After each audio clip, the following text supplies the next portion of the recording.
अस्सलाम वालेकुम तलबा तालिबात। गुज़िश्ता वीडियो में हमने मश्क नंबर 4.2 की कुछ मिसालें मुतालिया की थी। अब इस वीडियो में हम मश्क नंबर 4.3 दरसी किताब के सफ़ात नंबर 102 और 103 पर मौजूद मश्क का मुतालिया करेंगे। मिसाल नंबर 1, दर्ज झील जदोल में मुनासिब आदात से खानापुरी कीजिए। अब यहाँ पर एक जदोल दिया हुआ है जिसमें मिसाल नंबर 1, 2, 3 जदोल में ही दी हुई। अगर इम्तिहान में मिसाल पूछी जाती है तो ये मिसाल यहाँ पर 2 खानापुरी के साथ 1 मार्क के लिए आ सकती है, या तो 4 खानापुरी के साथ में मिसाल ये 2 मार्क्स के लिए एक्टिविटी शीट टाइप में आ सकती है। बराबर, तो यहाँ पर हम इस पर गौर करते हैं। मिसाल नंबर दर्शनी कीमत, कीमत की किस्म और बाज़ार भाव। इस तरीके से यहाँ पर 3 हिस्से दिए हुए हैं, जिसमें हम पहली मिसाल पर गौर करें तो यहाँ पर लिखा हुआ है 100 रुपये, उसके बाद में है हम कीमत और बाज़ार भाव के लिए यहाँ पर खानापुरी दी है। अब इस खानापुरी को पूरा हम कैसे करें, तो यहाँ कीमत की किस्म पर हम गौर करते हैं कि यहाँ पर हम कीमत की किस्म दी है, यानी दर्शनी कीमत और बाज़ार भाव तो है यकसा आना चाहिए। तो यहाँ पर दर्शनी कीमत 100 है तो बाज़ार भाव भी कितना आएगा, 100 रुपये। इसको हल करने का तरीका नीचे दिखाया गया है। बाज़ार भाव बराबर कितना है, 100 रुपये। बराबर, यानी बाज़ार भाव की कीमत कितनी आनी है यहाँ पर, डायरेक्ट 100 रुपये। अब दूसरी मिसाल की तरफ देखते हैं हम इसी जदोल में, तो हम यहाँ गौर करने पर हमको पता चलता है कि कीमत की किस्म 500 रुपये ज़ायद कीमत, जबकि बाज़ार भाव उसका दिया हुआ है 575 रुपये। अब एकदम आसानी से हम यहाँ पर नतीजे पर पहुँच सकते हैं। 575 रुपये जब बाज़ार भाव है और 500 रुपये से ज़ायद कीमत की बात करें तो 500 के ऊपर ऑन कितना है, यहाँ पर ज़्यादा कितना है, 75 रुपये। इसलिए दर्शनी कीमत कितनी आनी है यहाँ पर, 75 रुपये। जिस तरीके से यहाँ बताया हुआ है दर्शनी कीमत बराबर बाज़ार भाव नफ़ी ज़ायद कीमत, तो यहाँ पर बाज़ार भाव कितना है, 575, जिसमें से हमने दर्शनी की कीमत की किस्म यानी 500 रुपये ज़ायद कीमत मनफी कर लिए, तो मिला के हमें यहाँ पर 75 रुपये, यानी यहाँ पर दर्शनी कीमत में जवाब क्या आना है, 75 रुपये। इसी तरीके से मिसाल नंबर 3 पर हम गौर करते हैं। दर्शनी कीमत दी यहाँ पर 10 रुपये और बाज़ार भाव दिया हुआ है 5 रुपये। तो यहाँ पर हमें कीमत की किस्म पहचानना है। तो यहाँ हम दर्शनी कीमत में से बाज़ार भाव अगर नफ़ी करते हैं तो हमें पता चलता है कि यहाँ पर 5 रुपये की तखफीफ हो रही है, कमी हो रही है।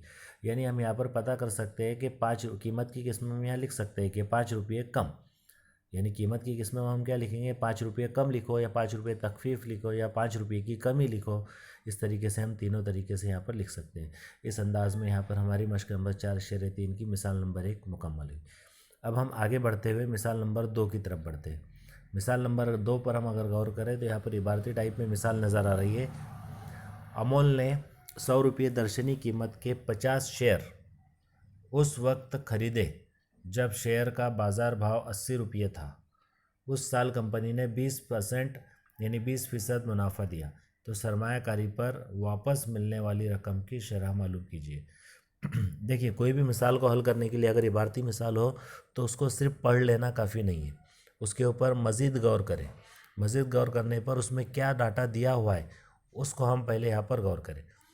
जैसे यहाँ दिया हुआ है, अमोल ने 100 रुपये दर्शनी कीमत के 50 शेयर उस वक्त खरीदे, यानी दर्शनी कीमत कितनी थी, दर्शनी कीमत कितनी थी, 100 रुपये दर्शनी कीमत। बराबर, तो दर्शनी कीमत कितनी है, 100 रुपये। उसी तरीके से उस वक्त खरीदे जब 50 शेयर उस वक्त खरीदे जब बाज़ार भाव कितना था, 80 रुपये। तो उस वक्त का बाज़ार भाव कितना है यहाँ पर, 80 रुपये। हमने लिखा है बाज़ार भाव 80 रुपये।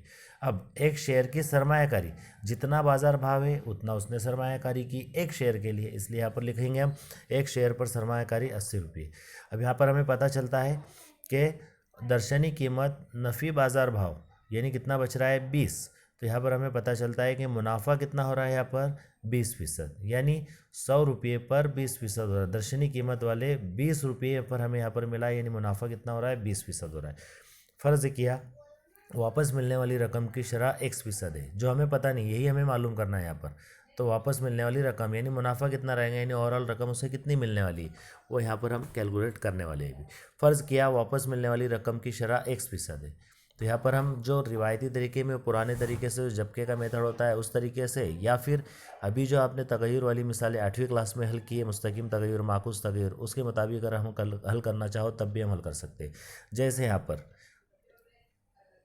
हम गौर करने पर हमें पता चलता है कि 20/80 बराबर X/100, यानी 80 रुपये पर 20 रुपये मुनाफा हो रहा है। 80 रुपये के शेयर खरीदने पर 20 रुपये मुनाफा हो रहा है, तो 100 रुपये के शेयर खरीदने पर कितना मुनाफा होगा। तो इस बिना पर अगर हम यहाँ इनका तिरछा ज़र्ब करें तो हमें पता चलता है कि x बराबर 20 ज़र्ब 80, सॉरी 20 ज़र्ब 100, और 20 ज़र्ब 100 करने पर हमें मिलेगा यहाँ पर 20 ज़र्ब 100 करने पर हमें मिलेगा यहाँ पर x बराबर 25। जैसे हमने यहाँ तकसीम किया 20 एक 20, 20 चौक 80, फिर यहाँ नीचे 4 है ऊपर 25 है, तो 4 एक 4 और 25 चौक 100, इसलिए जवाब बराबर आ रहा है हमारा x बराबर 25। यानी हमें मिलता है यहाँ पर कि वापस मिलने वाली रकम, यानी किसे, अमोल को, अमोल की सरमायाकारी पर वापस मिलने वाली रकम की शरह कितनी होगी, 25% होगी। अब उसने जितना रुपया खर्च करेगा उसका 25%। मिसाल के तौर पर अगर उसने 100 रुपया खर्च किया है तो उसे उसके ऊपर मिलने वाली रकम ज़ायद रहेगी कितनी, 25%, यानी 25 रुपये। अगर उसने 200 रुपये खर्च किया हुआ है तो उसके मुताबिक उसे आगे 50 रुपये मिलेगा। इस तरीके से आगे 25% के हिसाब से उसे रकम मिलती रहेगी। अब हम तीसरी मिसाल की तरफ बढ़ते हैं। मिसाल नंबर 3। जोसेफ ने झील के मुताबिक शेयर्स में सरमायाकारी की, तो उसकी कुल सरमायाकारी मालूम कीजिए। अब जोसेफ ने जो है, तो यहाँ पर मिसाल अभी पूरी नहीं हुई। कंपनी ए 200 शेयर्स, दर्शनी कीमत 2 रुपये, जायद कीमत 18 रुपये। कंपनी बी 45 शेयर्स, बाज़ार भाव 500 रुपये। कंपनी सी 1 शेयर्स, बाज़ार भाव 10,540 रुपये। इस तरीके से यहाँ पर कंपनी ए, बी और सी के शेयर्स जोसेफ ने खरीदे, यानी सरमायाकारी की, तो उसे उसकी कुल सरमायाकारी यहाँ पर हमें पता करनी है। तो हम यहाँ पर मिसाल की तरफ बढ़ते हुए आगे बढ़ते हैं। हल। जोसेफ की सरमायाकारी के मुताबिक कंपनी ए से 200 शेयर्स खरीदे, दर्शनी कीमत 2 रुपये और जायद कीमत 18 रुपये। तो हम यहाँ पहले उसकी बाज़ारी कीमत मालूम करते हैं। तो बाज़ारी कीमत हमें पता चलेगा यहाँ पर कि बाज़ारी कीमत कितनी हो रही है उसकी। देखिए यहाँ मिल रहा है हमें बाज़ारी कीमत बराबर दर्शनी कीमत जमा जायद कीमत, यानी 2 रुपये जमा 18 रुपये बराबर 20 रुपये। ये क्या हो गई उसकी बाज़ारी कीमत। उसके बाद में कंपनी ए में उसने जो सरमायाकारी की है वो हम इस ज़ाब्ते के ज़रिए पता करेंगे, बाज़ारी कीमत ज़र्ब शेयर्स की कीमत। तो बाज़ारी कीमत हमने 20 लिए और उसके बाद में शेयर्स कितने खरीदे उसने, 200 शेयर्स, इसलिए 20 ज़र्ब 200 यानी 4000 रुपये कंपनी ए में उसकी कुल सरमायाकारी होगी। इसी तरीके से आप कंपनी बी और कंपनी सी की भी कुल सरमायाकारी कीमत मालूम कर सकते हैं।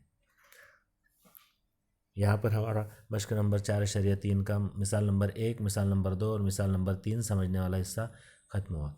उम्मीद करते हैं आपको वीडियो पसंद आया होगा। इसे लाइक कीजिए और शेयर कीजिए।